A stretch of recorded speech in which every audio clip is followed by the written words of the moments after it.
नमस्कार, मैं चंद्रभान पटेल, सहायक प्राध्यापक राजनीति विज्ञान, शासकीय वीर सुरेंद्र शाही स्नातकोत्तर महाविद्यालय गरियाबंद। मैं आप लोगों से भारतीय संविधान की विशेषताओं के बारे में चर्चा करूंगा और इस विषय में जानकारी साझा करने के दौरान हो सकता है कि मेरे से कोई त्रुटि वश कोई गलत जानकारी प्रेषित हो जाए। तो ऐसी स्थिति में कृपया आप लोगों से मेरा अनुरोध है कि मुझे मेरे गलतियों से अवगत कराने की कष्ट करेंगे। भारतीय संविधान के कड़ी को आगे बढ़ाते हुए आज हम भारतीय संविधान की विशेषताओं पर चर्चा करेंगे। इसमें भारतीय संविधान की विशेषताओं में सबसे पहली जो विशेषता है, लोक प्रभुसत्ता पर आधारित संविधान। जैसे कि मैं आप लोगों को बता दूं, भारतीय संविधान का निर्माण संविधान सभा के द्वारा हुआ है और संविधान सभा के द्वारा निर्मित जो हमारी भारतीय संविधान है, भारतीय संविधान के द्वारा भारत में सर्वोच्च जो संप्रभुता है वह जनता को प्रदान की गई है। इसका मतलब हमारे भारतीय संविधान के अनुसार भारत में जो सबसे संप्रभु है वह संप्रभुता का वास जो है भारत के नागरिकों में है। लोक प्रभुसत्ता की जो अवधारणा है ये रूसों की देन है और उसी पर आधारित हमारे भारतीय संविधान है।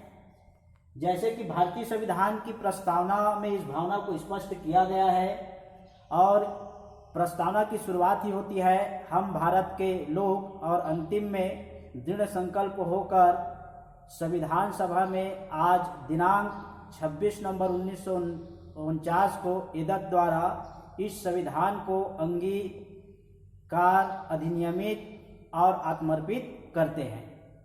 तो इस प्रकार से भारतीय जनता के इच्छाओं का परिणाम है हमारा भारतीय संविधान और भारतीय संविधान का निर्माण भारतीयों के द्वारा अपने लिए किया गया है। दूसरी विशेषता की अगर हम बात करें तो लिखित संविधान। विश्व में दो प्रकार की संविधान होती है, एक जो है अलिखित और दूसरा लिखित। अलिखित संविधान जो होती है वह परंपराओं पर और प्रथाओं पर आधारित विकसित संविधान होती है।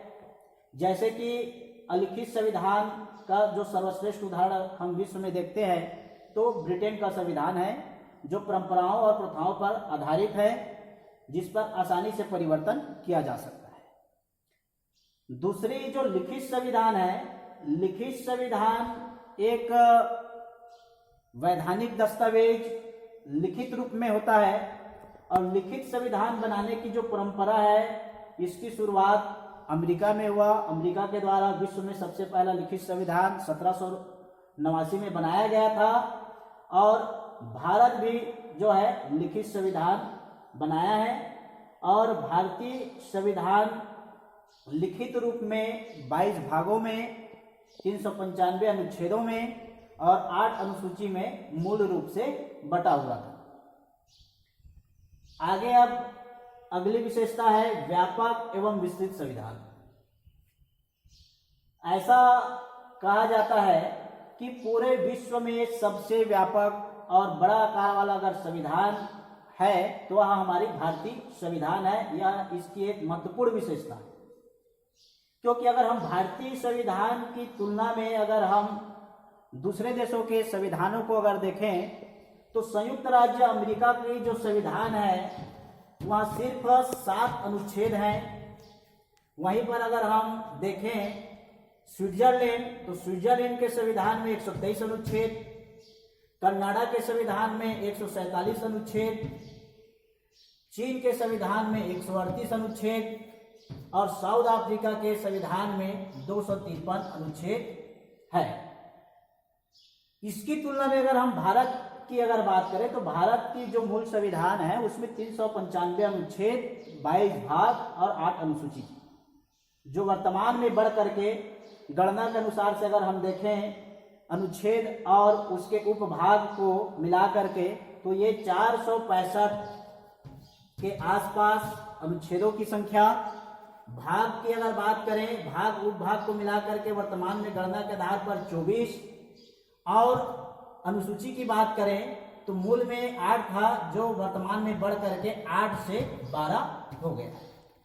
इस प्रकार से काफी व्यापक और विशाल संविधान है भारतीय संविधान। इसीलिए आइवर जेनिंग्स ने भारत के संविधान को पूरे विश्व का सबसे विशाल और विशिष्ट संविधान की संज्ञा दी है।